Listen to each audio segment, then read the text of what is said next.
Joe Walsh, the James Gang, Funk 49. Yes, love this stuff. Fixing up a Strat for my friend Brian, setting it up, and I picked it up, and Joe Walsh just started coming out.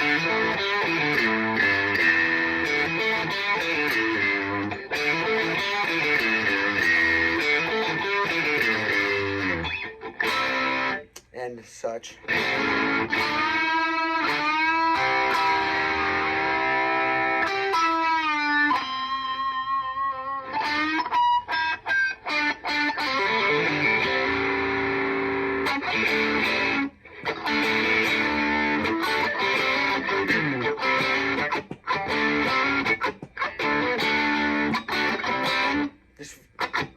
That chug between the chords is really important to play this stuff. The name of the song is Funk 49. So it's got that funkiness to it, and that kind of stuff is total Funkville. Funk City, Funk Town, total funk. Now, the chords we're using here, you know, it's rock and roll, so he's blending a couple of things together. Using an A7 chord, so you want to picture your A chord like this, right? This is the main part. But he's only playing a very small part of that chord, though. And actually, he's not playing an A major. Pinky wouldn't be there; it would be an A7. And that's reflected here. Here's your root note, your fifth, your major third, and then he's doing this. That note, which is a whole note below the root, makes it a dominant 7th chord. So this is an A7, you would just call it.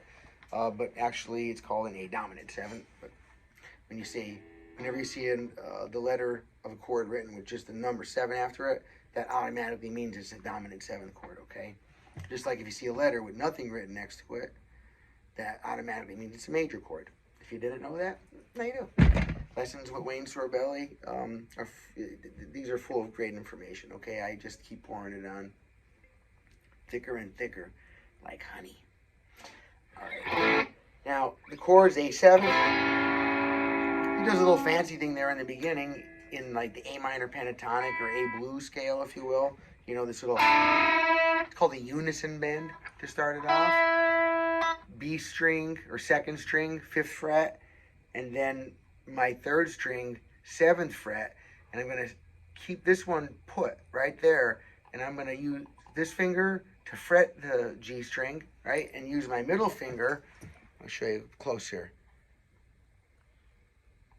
It's a hard bend for one finger, so I need 2. And I actually developed a form after so long where my thumb hooks on here, I kind of lock my hand, and then I use my wrist. And as I pull my wrist out, it creates like a fulcrum or a lever, I guess you could say. So I'm not at all pushing up with my fingers like this. I'm grabbing it, actually keeping my fingers kind of stationary as far as my actual form goes. And then just as I move my wrist, that's what's causing the bend of the strings, not this. I doubt you'll ever get wide open, big, 2-step bends using your fingers. You'd have to have pretty big, mighty hands to do that if you're playing on some pretty skinny strings. For the most part, you'd never work harder than you have to on the instrument, being that those who play more efficiently sound better. If you are putting too much effort into what you're doing, you don't have a lot of time to think about exploratory, making things sound better, your tone, not being sloppy, all that stuff, okay? Anyway, now, so he starts off with this unison bend. So I'm bending this D note up to this E note.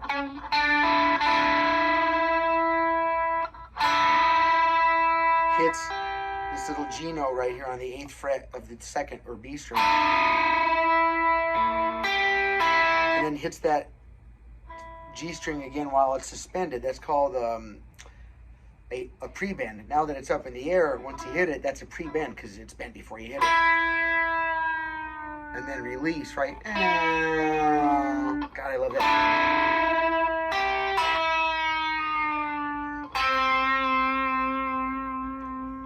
lands on the C note. That's the 5th fret of your G string, 3rd string, okay? So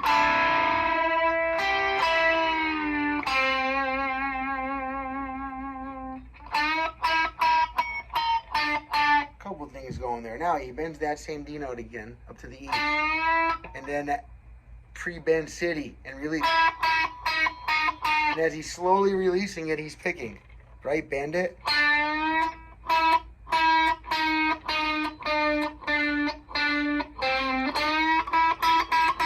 And on some live versions I looked up, before I make a video, I didn't do it just now, but in the past, you know, I often look up the artists and try to see how they're playing it live.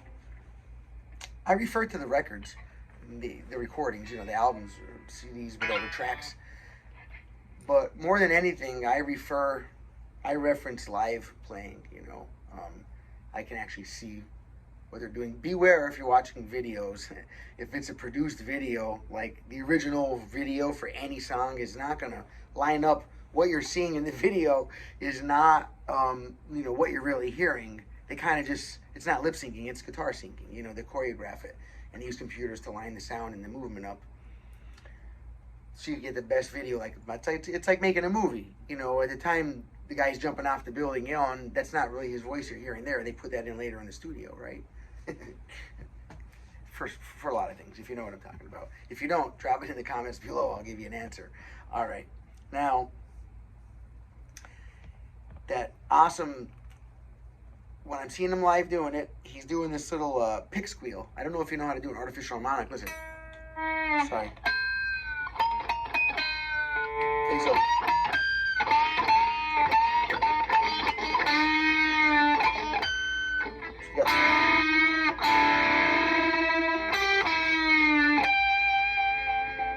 I love that.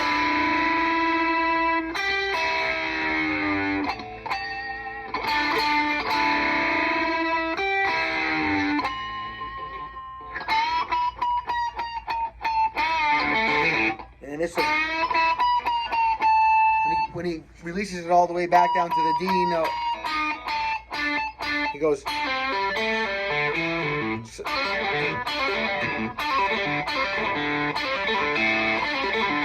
I kind of do like an open A string, and grab back on that A.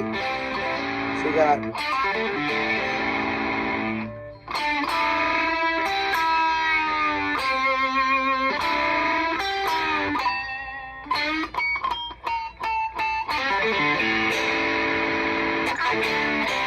Then that's going to the D chord, back to the A7, but he's not playing full chords, like I said. He's just playing parts of it. There's your D, right? 5, 4, 3, 2, those strings. But now he's only playing the 4, 3, 2. This is an extra root note, a bass root note. You don't need it in there. Your full chords right here. So it's A7, D, A7, right? And then over here, D, that's a G. See a G in the C chord form.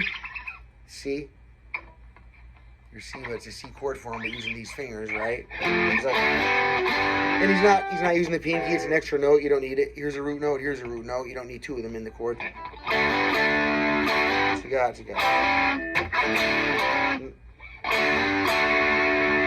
you strum the D. You hammer on to the G. This is my 7th fret, and I'm hammering on after I hit it. So then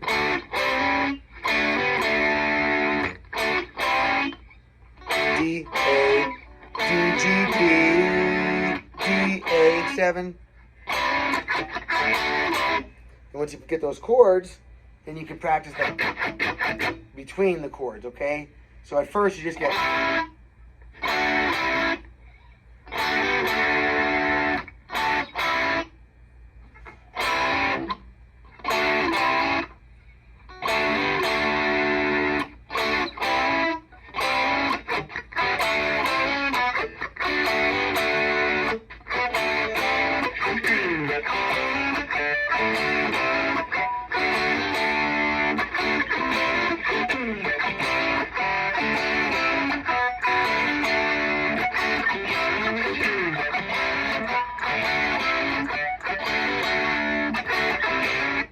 And then he's got this cool solo. He does the same one every time too. In the A minor pentatonic.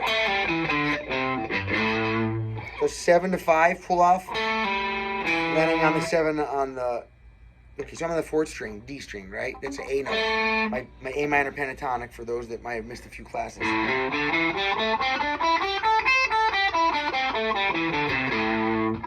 So on my 5 and 7, right? You know, pull off and then land on the 7th fret. So 7, 5, pull off on the D string, land on the 7th fret, A string. So, and then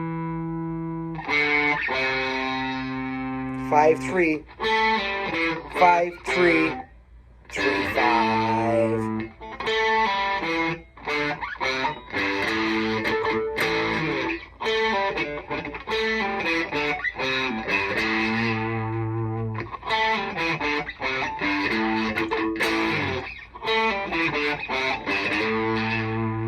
Use whatever fingers you want for that. Whatever's most comfortable for your hand, that's what you should use, okay? It's the easiest way to always remember it. Whatever is the easiest. Well, unless your professor or your mentor or teacher, coach, whatever, is telling you something else for a specific reason, even if you don't know what that is yet, then you should listen to them. Now, for this instance, the solo that he's doing starts in the A minor pentatonic, and then it moves up a whole step, so watch. And there's also, if you haven't noticed, there's two... This is not the same thing over and over. There's 2 small pieces here, watch. The first time, after that, he goes, which is chut-chut. So I'm barely touching the strings. Then I depress him, and when I hit it,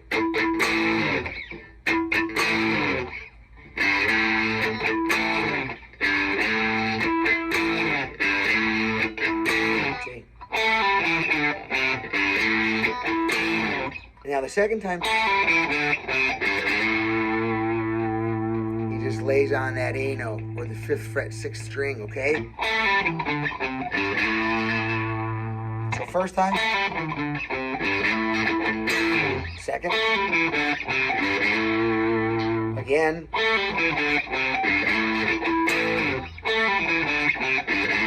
you just repeated the same thing twice, right? Now, moves up a whole step, or 2 half steps. Same thing.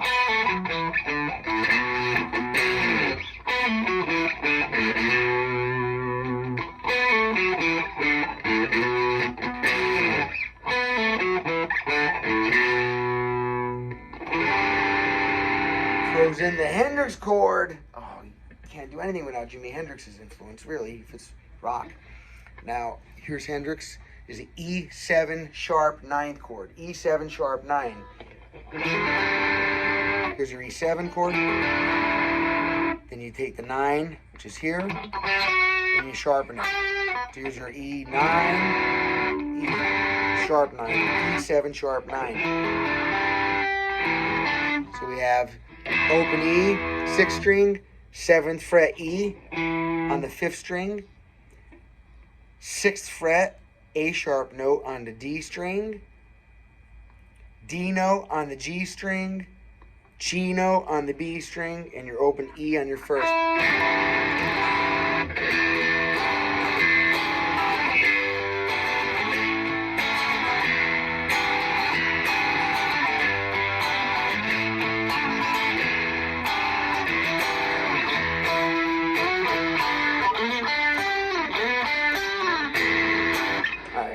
Jimi Hendrix liked that chord. He used it in a lot of songs.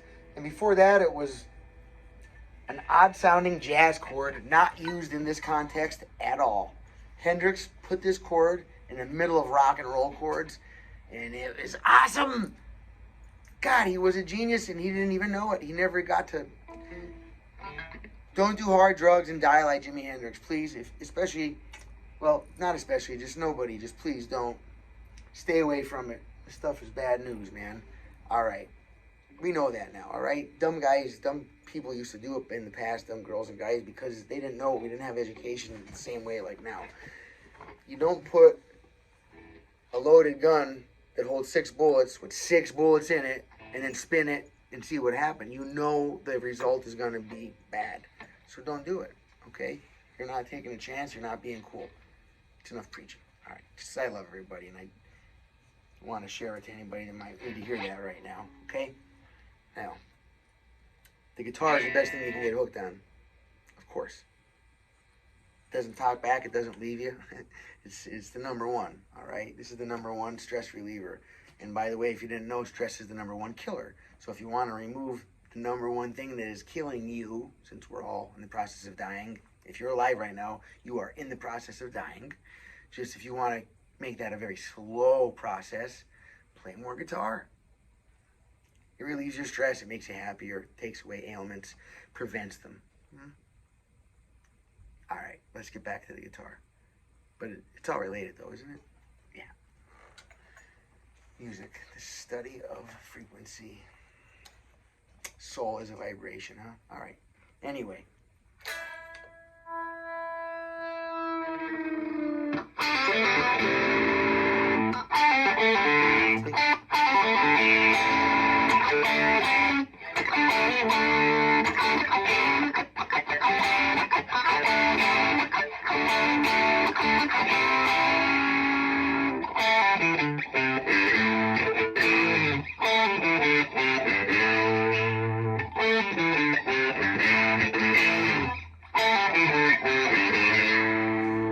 Then up a step.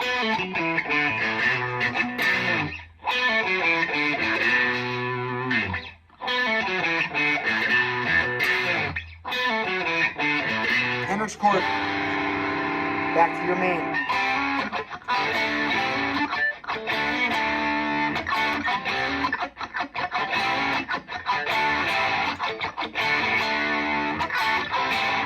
If you own a crybaby pedal, a Dunlop wah pedal, you know, man, get that baby out for this one. This, you know, anything with it, that's how you get the, otherwise you just go, but getting that, that's like you're changing the articulation with your mouth, that is changing the tone of it. It's like having a really responsive and large tone volume, and you use your foot, hitting down like a gas pedal. Those are awesome. Soon I'm going to hook up some pedals and do some videos with that stuff. I can't get started though. Oh my God, I have a pedal board that's almost as big as a jam room myself. And when I get caught in that thing, it's like, it's a kid in a candy store. That's to say the least, right? So now, I'm not sure there's anywhere else to go with the song. They have a big drum solo in the middle. Joe Walsh he wrote some odds, you know, some really different and awesome songs. He was a great songwriter. He really had some great hooks, boy. And this song is no exception. The solos repeat it, which I love. It's so good, there's no reason to change it, you know.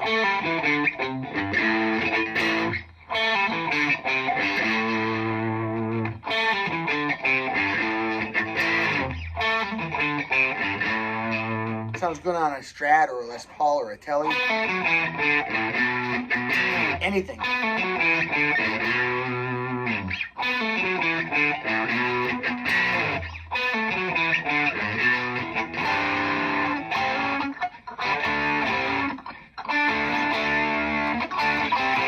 So there's just like this big long middle part that's like this big drum solo, and they're screaming and yelling, and it's really cool. And he's got some stuff going on, and they're yelling and all this, and it's an awesome thing, man. If you haven't heard the full long version of this song, especially some of his live versions, look them up. It's incredible. Joe Walsh, Funk 49. His band was called the James Gang. This is just going out to him. I always pay respects to the people I grew up admiring. You know, this is why I'm in this business. They made me do it, man. They made me do it.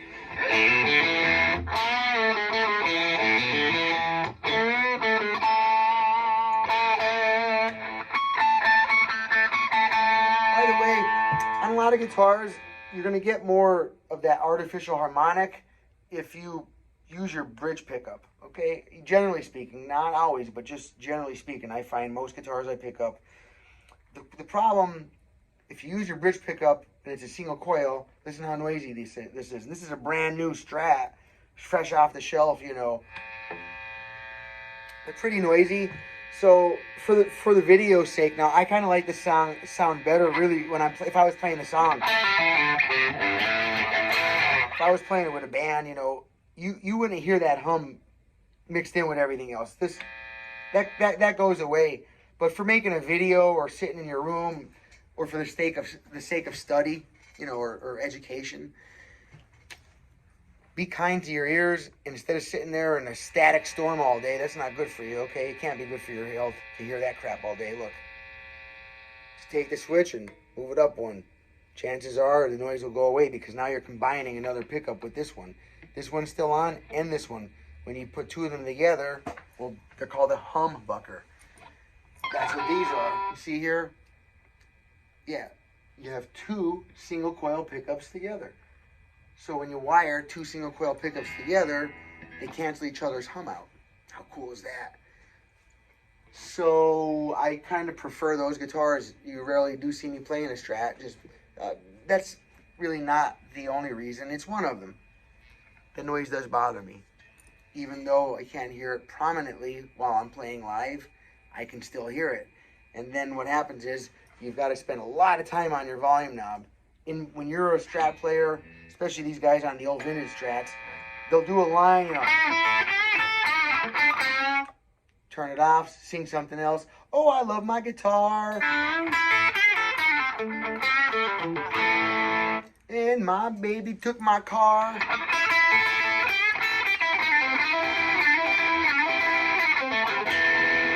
And I'm heading to the bar. And I'm gonna go down.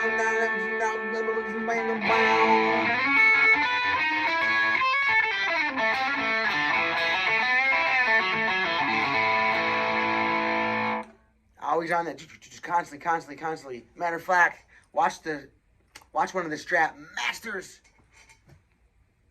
Eric Clapton, he keeps his pinky right on the volume knob while he's playing. Because he's swelling the notes, he's using volume on the notes, not just how hard he's picking, but he's using the volume too. Masterful at his craft. I'm not knocking Strats. I love them. I own one, not too far off from this really. Well, they're all not too far off from each other. They're all Fender Stratocasters. But when you become a total guitar geek, and probably people watching this, if you're still watching this after 24 minutes, you're a guitar geek, all right? They might all look the same, but Strats are very different from each other. What they're made out of changes the sound, and the controls, even though look the same, they often do different things. This thing even has some secret weapons on it that I didn't talk about in the video, just because it's not a guitar video. It's not a guitar review video, right? All right. Joe Walsh, Funk 49. The intro. The song. The main riff. The transition. The Jimi Hendrix E7 sharp 9 chord. The solo.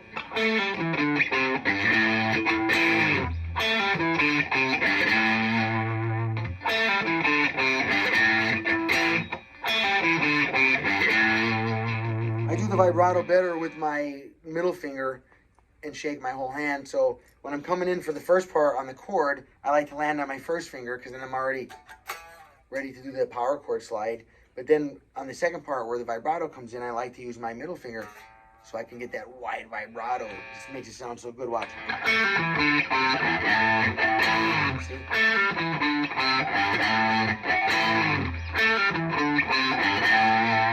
That's harder than I like it better.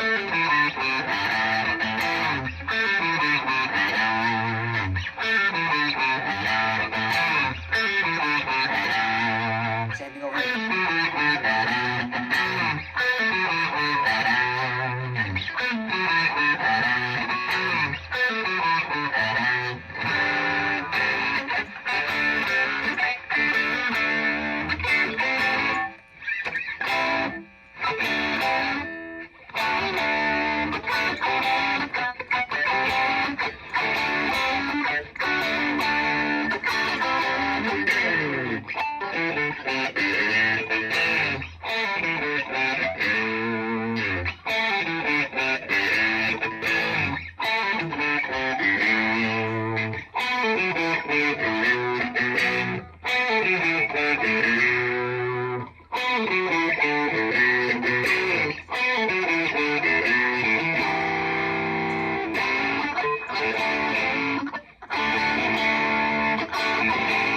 you're doing these, you can let that A string ring out over all the...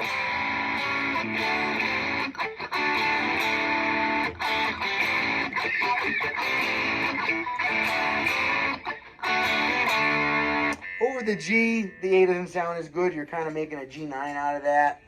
And it's not quite exactly, but it's still, and let me tell you, 9 chords are in funk, so this guy knows what he's doing, okay? The 7 sharp 9, he's getting funky. Alright, I'm Wayne Sorbelli. This is my little music store down here in Key West, little tiny island. Rock out with me, man. Hit the subscription button, hit the notification bell. Get on the program here, you know, start watching some of these videos and